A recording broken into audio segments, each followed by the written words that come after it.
Alright, we're gonna go on a little bit of a tour. I want to go down and see Patong and Bangla Road, see what it's like. So I'm gonna go down there and see if we can get a video, and along the way I'll capture whatever I can. But it's been a pretty rainy day, so the sun came out in the morning, but it's been raining, but it's stopped for a little bit. I'm just hoping I'll have enough sun just to get some video here. So while I'm at it, I may as well show you the back area of Bangtao. So we walked down before, we went down to the beach, and I'm gonna go through now to the beach road and go over to Kamala. Actually, from Bangtao to Surin, and then from Surin to Kamala, and then from Kamala down to Patong. So I don't expect to see much open there. It's probably going to be pretty sad. If anyone's been to Patong before, you know how crazy it can be down there and how busy and a little bit fun. I think it's going to be a very different scene right now, but we'll find out. So while we're at it, we may as well take a look at Bangtao's back road area here, so you can get a sense of what it looks like. So we're just approaching. In my previous video, I turned right here and I went down what I called Pig's Beach. We're gonna go left. There's a family mart just right here, which is great if you want to stock up on stuff. It's a nice little addition to the area. Yeah, so just going through here, pretty much, it's a touristy area, but it's also a very local area. So a lot of people from Bangtao live just in the village, not too far from here, and this is the area that I was telling you about that was locked down for a long time. So from about March until about 2 weeks ago, this area was pretty much closed down, and it was the last area in Phuket that actually opened up. So for anyone living near here, it was kind of depressing for a while, but luckily things are starting to open up slowly. So hopefully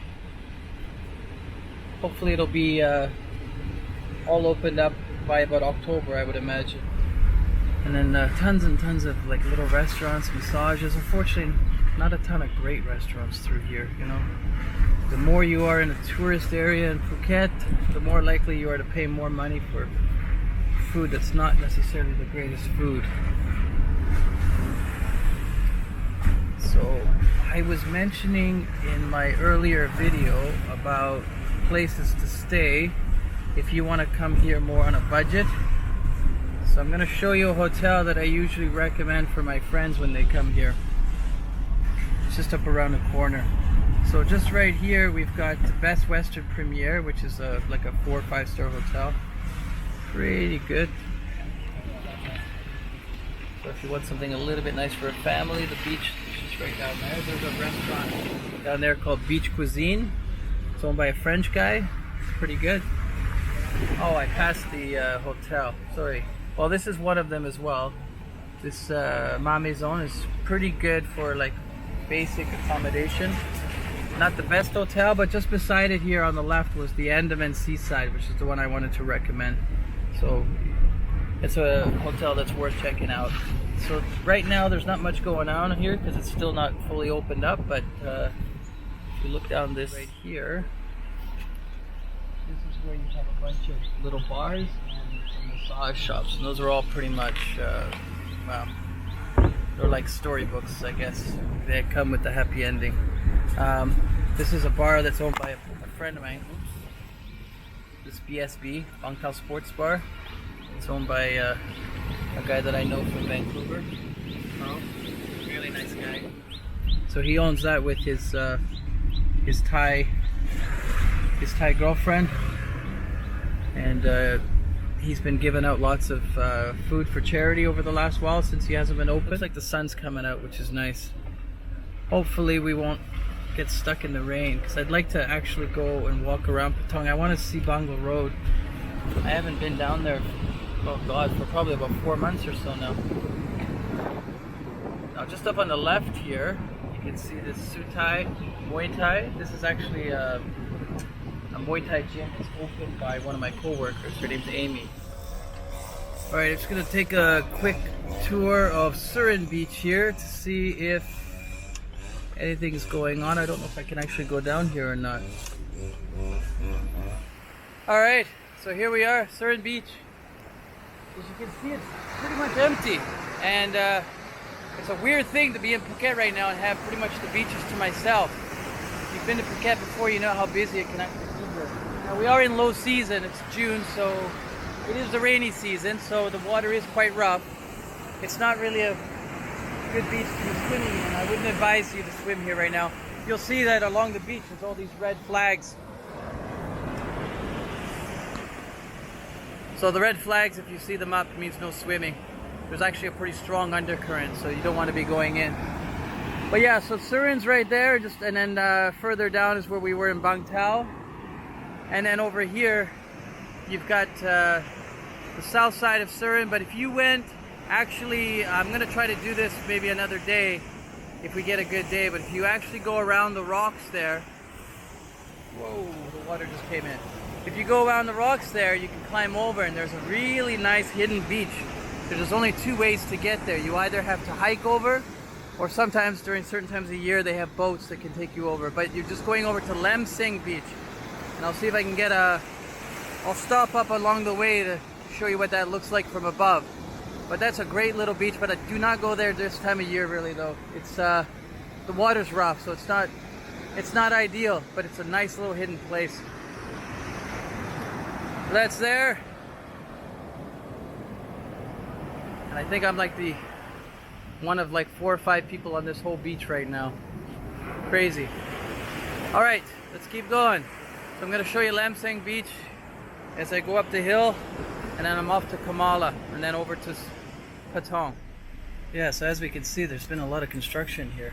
So I don't see a lot of difference in things, but there's tons and tons of sand over there, so I'm assuming they're planning to maybe add to the road. Yeah, so Surin Beach is pretty good. It's a popular beach. A lot of nice, I think a little bit more expensive hotels in the area, like the Novotel and some of these other ones.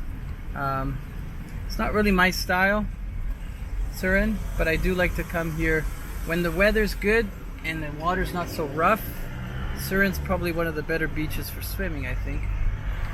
Here we are, Lam Sing Beach. There's a view just down there. I'm just going to turn this around so you can see. Alright, so the way you got to get over there is you have to hike from the end of Surin Beach down across, and then you can get this beach to yourself. Even during peak season, you would never see more than like 5 or 10 people on this beach because no one really knows how to get to it. So I'll make a separate video another day about how to get over to Lam Sing. You can see right now it's not ideal. If I went down there, it's pretty rough. It's been raining for the last week. But if you look in the distance down there, you can see that's all Kamala. And then around the corner over there will be to Patong, which is where we're gonna go today. Alright, so let's head straight down to Patong. Hard to believe that this is a Saturday afternoon and heading towards Kamala. There's like no traffic. This is like unheard of in Phuket. Like, it feels nice to be living here and to have it to myself to a large degree. But I also know that without the tourists, people aren't making any money. So they can't sustain this for a long period of time, unfortunately. But it is a good time. I would say as soon as Phuket opens up and you can get here, come as quickly as you can before the mass tourism starts again, because you'll get to see Phuket in a more natural way. And a lot of things have been revived in the last few months, like sea life is starting to come back, and the turtles are laying more eggs, and it's been, yeah, everything's been, it's amazing because it's only been like 2 or 3 months that it's been closed down.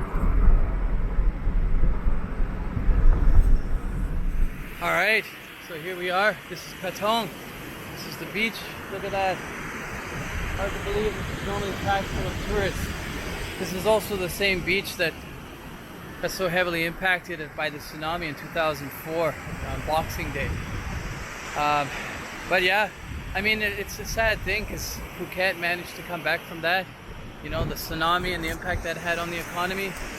And then a few years later, you get stuff like this. It's really hard on a tourist-driven economy. There we go. Let's walk down the beach a bit. Actually, why don't we go up to the road so we can see what's going on? And then I'm gonna finish this video off after we tour the beach, and I want to make a separate video just for exploring Bangla Road. See what it's like there, see if anything's open, see if we can talk to people, find out when it might open again. Yeah, it's really hard to believe, huh? Look at that. I mean, it's got people. The beach is actually open last week, so or earlier this week. I think it was Tuesday. Yeah, the beach was open just a few days ago. If you come down to the beach before that, you could have been fined up to 100,000 baht. And the reason why I have this mask on, if I get around people, you can be fined to 20,000 baht if you don't wear one of these. So I like to have it and put it on if you see any people. Yeah, it doesn't look like much is open right now. Looks like even the McDonald's looks like it's closed. You know? It's pretty quiet. So my guess is that this area, and especially the nightlife, the Bangla nightlife, the go-go bars and the beer bars, you're not going to see those opening for a few months. You know, I think you'd be lucky if you saw them open anytime for the rest of this year. Maybe by high season, maybe by November or December. But I think the risks are just so high with those kinds of bars. So there's a few things going on. Looks like they're doing some construction and updating things, which is nice. This should make it a better place when people come back. But this beach has literally been shut down now since March. So it really hasn't been too many people on it. Unfortunately, the time that they open up the beach again, you can't really swim. You know, it's not so bad here today. It's definitely a lot better here than it was at Surin. Surin's rough. So this one's actually pretty swimmable, I think. I see there's some kids in the water. But one thing, this time of year, especially if you get into like June and July, you start getting a lot of undercurrents here, so it can be pretty dangerous. You always hear stories of tourists getting caught in the undercurrent and then drowning. All right. Really nothing going on. There's not even a vendor. I don't even think I could buy a bottle of water right now.